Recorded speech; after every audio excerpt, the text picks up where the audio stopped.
Good morning mga kayaters. Ayan. So, today is Sunday. Today is Saturday. Ayan. So, kahit na-scam tayo, no? Move on na tayo kasi yung apps ay closed now. So, ayan. So, naghintay na lang ako. Okay. Panchi ka. Okay. Ayan. So, dahil na-scam tayo, coffee na lang muna tayo, no? Kasi wala na talaga tayong magawa. Nagkuhan na, ang tanong ito, yung bang iniisip mo na, sana babalik yung app, sana matanggap natin yung mga withdrawal natin. Wala na talaga kasi, nag-send na sila ng memo doon na, kesa daw yung GCash may problema. Dinamay pa yung GCash, ha? Dinamay pa talaga yung GCash, Diyos ko sa kanila.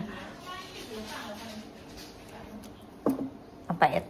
Coffee nga eh, latte yung pinili ko. Ayan, hindi pa kasi ako nag-breakfast.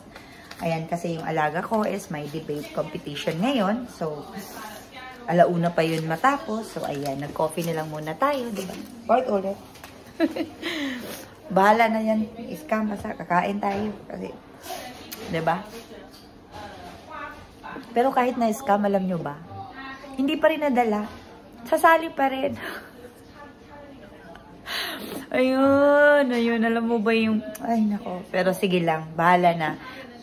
Darating din yung araw na makakatagpo tayo ng yung, alam mo yung legit. Pareho lang yan sa love eh. Na-scam din tayo. Tapos makakatagpo din tayo ng totoong pagmamahal. Ay, hugot eh. Iba pala tong pag na-kuan ka, pag na-scam ka kasi nakakahugot ka ng kuan, ng sobra. Charot. So, yes, I have my bread and then, ulit coffee. So, ayan. So, kumusta na kayo? Kumusta yung mga na-scam? Kumusta na yung mga hindi nakabawi? Kumusta naman yung mga nakabawi? Ayan. Kuan pa ba? Titigil na ba? Or gugora pa rin? Mag-i-invest pa rin kahit anong mangyari. Ako, mag-i-invest pa rin ako. Bahala na. Konti lang naman eh. Diba? Sugal. Sugal nga tayo sa pag-ibig nga. Niloloko lang tayo parati. Ito pa. Basta, ang kuan ko dito is hindi na ako mag-i-invite. Hindi na ako mag-i-invite. Kung may lalapit, go. Pero yung kuan na, oh, sige, sali kayo. May bago ako. No. Ayoko na.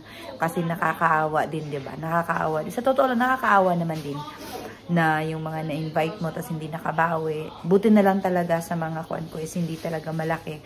Tapos, ayun, pinahiram ko. Lugi. Hindi naman din ako kuan.